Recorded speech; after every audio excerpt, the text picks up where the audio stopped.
Episode 6. The Ledger's Shadow. The market's alleys had shifted again. Where last night had been the avenue of chimes, tonight was a crooked row of stalls lit by lanterns the color of bruised fruit. Their light bent shadows oddly, stretching too tall or pooling where no walls stood.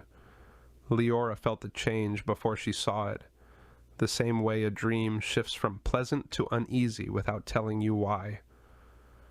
Elias walked ahead, his posture tighter than usual. He checked corners without seeming to, his hand brushing the hilt of his curved blade, though he never drew it. He wasn't looking for bargains. He was avoiding something. "Where are we going?" Leora asked, her voice low. "Somewhere quieter," Elias said. "The market is louder than it should be tonight." She frowned. To her ears, the market always felt loud. Hundreds of voices, laughter, arguments, the constant flutter of deals being made. But she didn't argue. The set of Elias's shoulders told her he wouldn't answer further.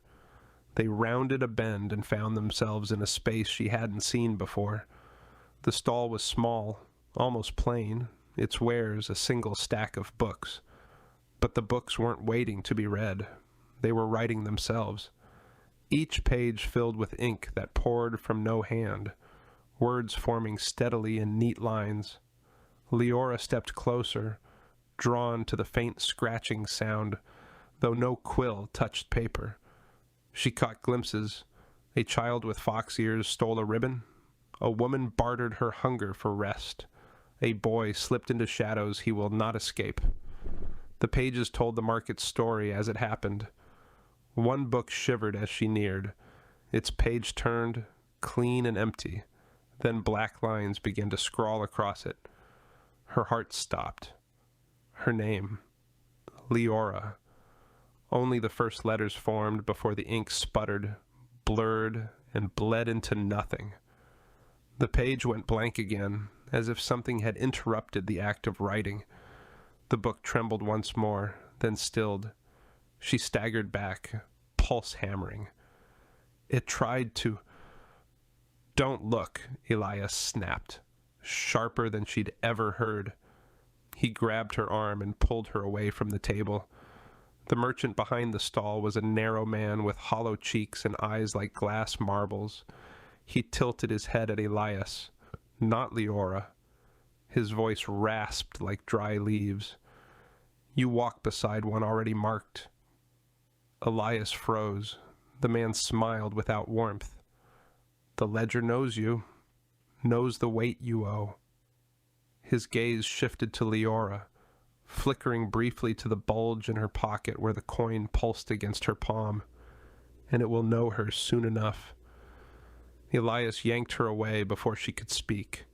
They cut back into a denser street where noise pressed close again, drowning out the whisper of the stall. Leora struggled to keep pace, frustration burning her throat. "What did he mean?" she demanded. "What ledger? Why would it know you?" Elias didn't answer.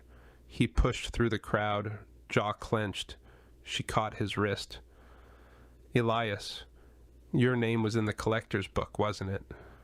The one with the iron clasp?" He stopped dead. For a moment she thought he might shove her hand off.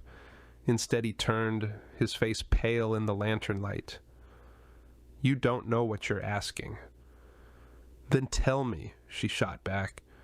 "You keep dragging me through this place like I'm a child, and every time I think I understand, there's something else you're not saying. What do you owe the market?" His eyes flicked past her shoulder, scanning the crowd. When he spoke, his voice was low, but steady. "Enough to know this. Don't ever try to buy me free. If you do, the market will take you first." Her mouth went dry. Before she could press him, a bell rang somewhere deep in the market. Not the forgetting bell, but a lighter note, high and sharp, like a coin struck on stone. The stalls around them shifted. Silk banners folded where none had been. New shadows crept across the stones. Elias pulled her onward, his silence heavier than words. Leora followed, the echo of his warning burning in her chest. She didn't know what he had done, what debt chained him to this place. But now she knew something far worse. The market hadn't just claimed her. It, already, owned Elias.